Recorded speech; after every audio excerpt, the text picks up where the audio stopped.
Today, we're going to read Revelation chapters 12 through 16. These chapters go together, and we know that because of the word sign. In chapter 12, verse 1, we read, "A great sign appeared in heaven." And then in verse 3, another sign appeared in heaven. And finally, in chapter 15, verse 1, John saw another sign in heaven, great and amazing. These three signs in heaven go together. I want to remind you that while chapters 12 through 16 go together, they actually complete the second major vision in Revelation, which started in chapter 4. Chapters 1 through 3 are the first vision. Chapters 4 through 16 are the second vision.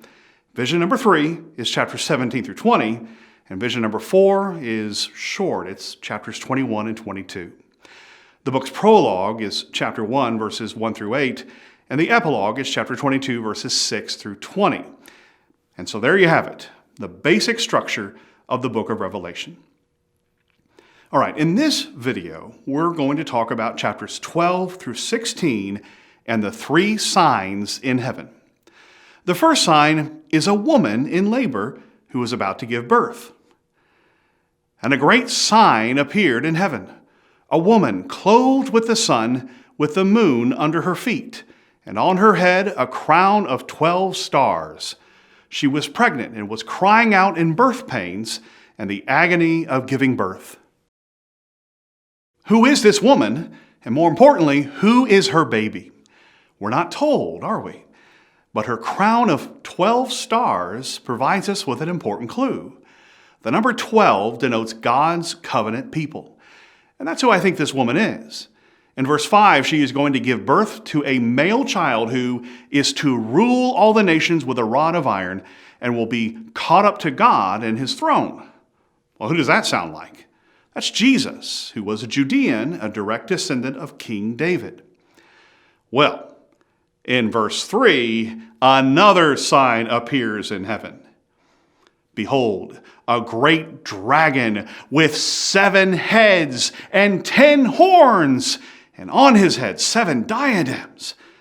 And the dragon stood before the woman who was about to give birth, so that when she bore her child, he might devour it. So who's the dragon? We're told who he is in verse 9. The devil, Satan himself. I think you have in microcosm here the entire earthly ministry of Jesus. From the moment he was born, Jesus was threatened by the devil. But in the end, Jesus was exalted and ascended to heaven at the right hand of the throne of God. Well, the dragon is furious, and so he goes after the woman, after God's covenant people. But God protects her. I want to read the last verse of chapter 12 and the first verse of chapter 13.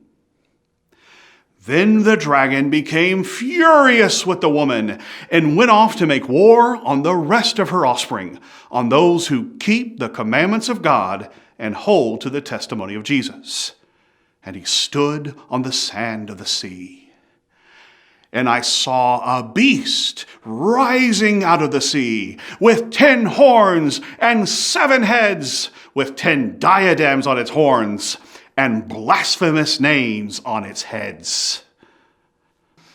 The dragon needs help. He tried to defeat the male child. He tried to defeat the woman and her offspring, and now he gets some help.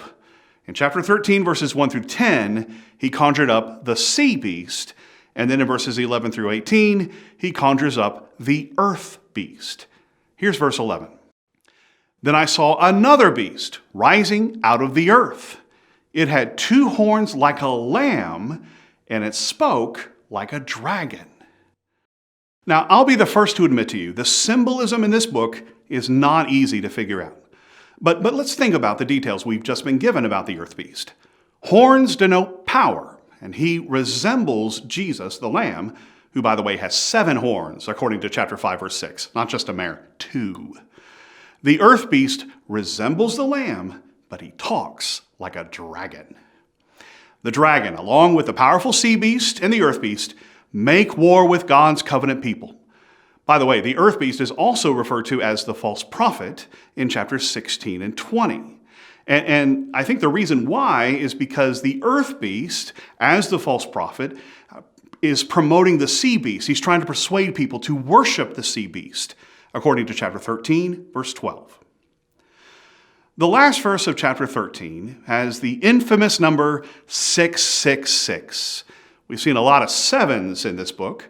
Well, 6 is one short of that. If 7 denotes perfection, then 6 denotes imperfection. And the sea beast isn't just a 6 or a 6-6, but 666. He and all he represents is the antithesis of God, who is perfect in every way. In chapter 14, we see Jesus standing on Mount Zion with the 144,000. Okay, here's the flow of the drama as it's unfolding. Satan gets help so he can fight against the Lamb. He's got his minions now, but Jesus has his army with him. And the remainder of chapter 14 tells us that Jesus' army is going to be victorious over Satan and his minions. In chapters 15 and 16, 7 angels with 7 bowls of wrath containing plagues are unleashed upon the people and the earth. These painful plagues are reminiscent of Egypt's 10 plagues. And they are intended to get people to wake up, to stop worshiping the sea beast and repent. Here's what's said about the 5th bowl of wrath. The 5th angel poured out his bowl on the throne of the beast, and its kingdom was plunged into darkness. People gnawed their tongues in anguish and cursed the God of heaven for their pain and sores. Listen to this. They did not repent of their deeds. I know it's difficult for me to think that these plagues aren't literal plagues, but God isn't literally killing people here. Rather, through the gospel, he is trying to get people to repent and turn to him. It's exactly what God does through the letters of the New Testament. But in Revelation, it's presented as an apocalyptic narrative. Today, as you read, think about how seriously God takes sin. It must be repented of in order to be forgiven. Those who worship the beast, people who don't become Christians and followers of Jesus, they will be eternally lost. Please read Revelation chapters 12 through 16.